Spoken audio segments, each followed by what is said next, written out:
And I'm going to be talking to you about the Lenten journey of forgiveness. Forgiveness. Let's delight in the Lord, then He opens our heart and our desires. What is forgiveness, you're wondering? Well, the forgiveness can be in so many different forms.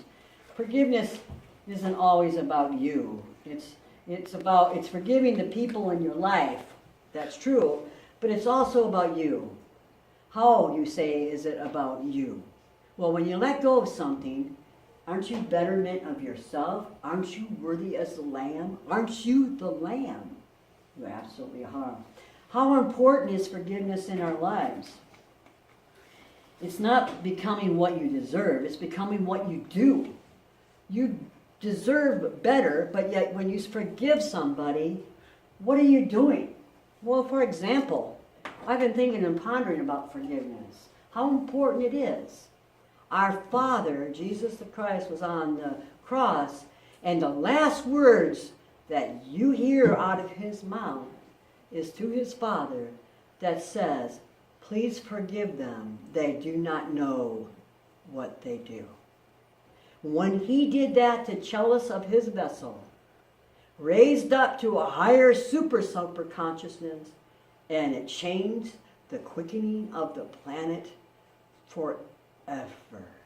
It sent something in motion that could never be unbroken. That's awesome, ain't it? Forgiveness also. How devastating it is as well if you do not forgive. You say, how? Well, everybody has a part in their life that they signed up with for a contract. And that includes Peter when he denied Jesus 3 times. Do you not think that Peter wanted to forgive? And he fell down upon his knees and he cried like a baby. Because when he was right, when Jesus said, "You will deny me 3 times that you knew me," Peter fell down his knees because of all the charge that was on him from that denial. 3 times, and he cried. But then he came back to Mother Mary, and Jesus came back to him to forgive. The devastating was where Judith gave him 30 pieces of silver to betray him. Now, Judas also has he was a disciple, but did you know he also had chapters in the Bible about Judas' teachings? And I challenge you to go out and read them. Judas had a plan, and he was supposed to bring the 30 pieces of silver to that, because that was his thing. Ask me where Judas thinks he is. Do you think he's in heaven? Absolutely he is, because Jesus is an all-encompassing God that forgives everybody. If He can forgive the world, He will definitely forgive Judas. But how was it devastating to Judas? He didn't cry. His body, his physical body as the chakras, got so overwhelmed that he did not see an outlet. He could not understand he could get forgiven. He was so devastated, he hung himself. Forgiveness. The emotional body can get damaged over and over and over again. I know I can reflect on what I did to my children even as a mother. My son's going to be 37 today. He was my firstborn. And like I said, they don't come with manuals. I told my son one time, if they did, I would read them. But they do not. And I'm sorry that I did not do perfectness, because you know how your children can come up to you as a mother and say, if you would have done this or you would have done that. Now, as a mother, we can sit there and smile and love them and say, forgive me. I did not know what I did. But you know, as a mother that night, I can guarantee you, we all went back and we reflected our mental cabinets as forgiveness of what we are in this Lenten journey. Maybe I should have done this better. Maybe I should have known. But if we had our grandchildren first, what do we treat our grandchildren like? Because we had to go through that process to learn to forgive, because if we didn't, our grandchildren gets a little better because We knew what we did wrong for the first 2 or 3 or 4 or how many we had. That's when we say, it's not important to be anal to my son and say it's not important I had to have dinner on at 5, or it wasn't important to have your room clean. Because if I had to take him back now, I would let you have the messy room and more time with you was be spent, because that I found out later in life that was the most important part of it, to listen. But like I told my son, the manual was not written, or else I would have read it. Forgiveness. The cellist that you are, you need to forgive yourself. God also says, forgive them, they do not know what they do. He wasn't just talking about the world.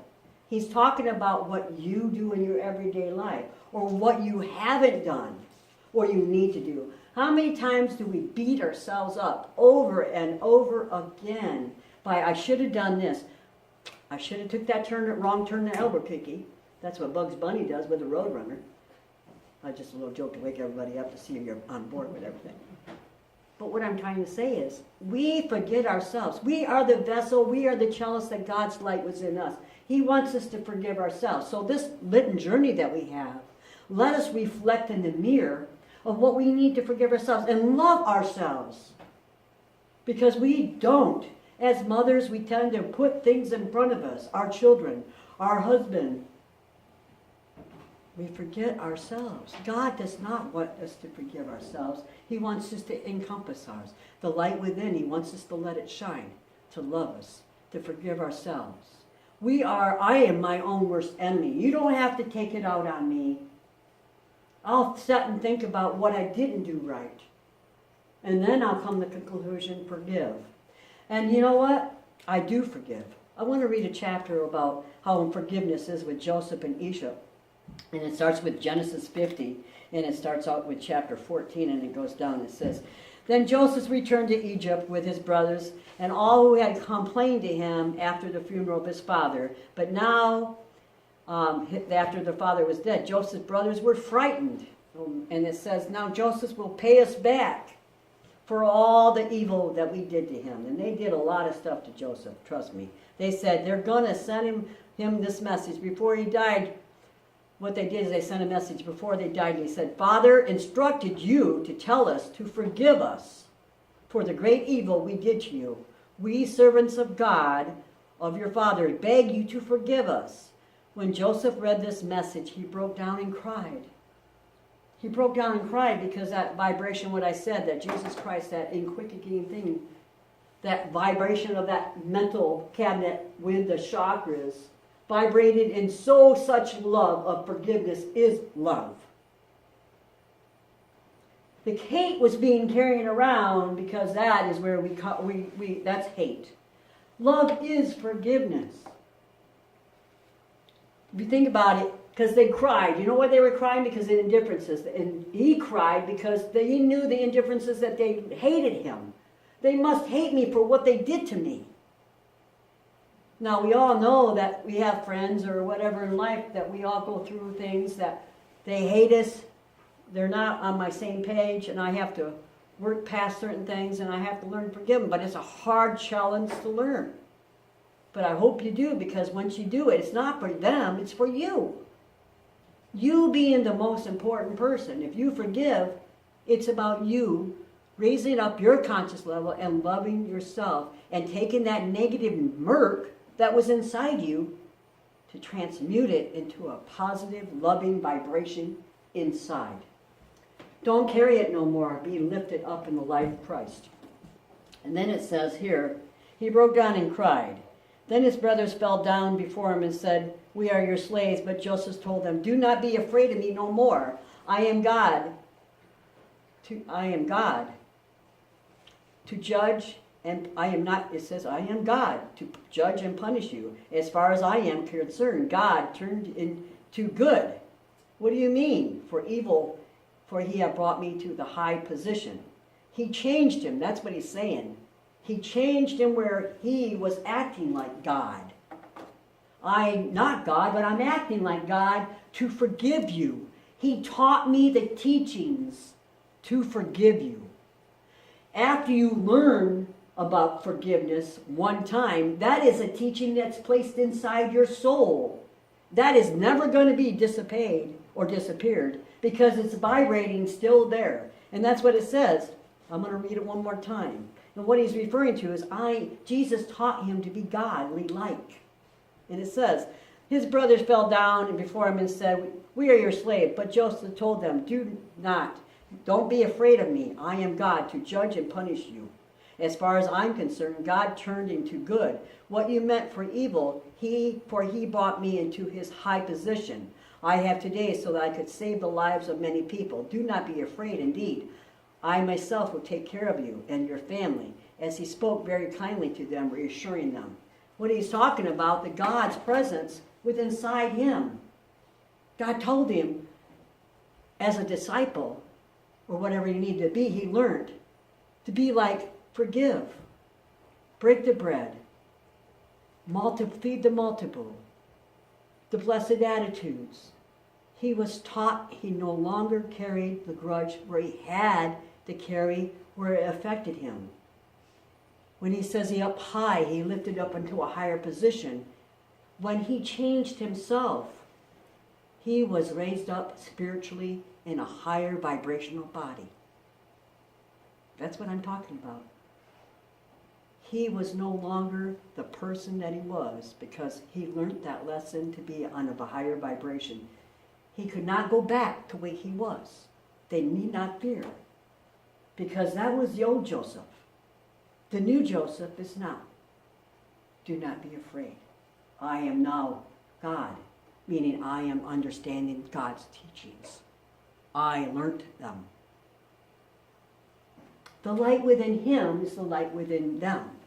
And he raised that teachings up because Jesus says, forgive them, they do not know. And how it quickened this planet, and it can never be broken. That vibration today, it is internal. It is indefinite, and it will never be broken.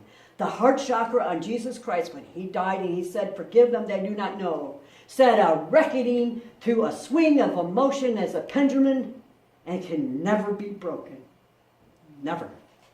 That is the law of just good. And you notice how it changed people. A brand new religion came forth and it sprung out of its well. Look of all the disciples. The Holy Spirit then ascended up on the high. You can see it this way. Believes. If you have to visually see something, when we say the Holy Spirit, we don't see it, we know it, we have to have faith in it. But when the leaves come in the fall, we think of that swirling of the leaves and that wind bringing. We mentally put that in there to see what we're, to maybe understand what the Holy Spirit is. But that's what God did when he spoke those words. The Holy Spirit came out of him. The love changed the world. Also, in this Lenten forgiveness, it says here, and I'm getting back into my motions here.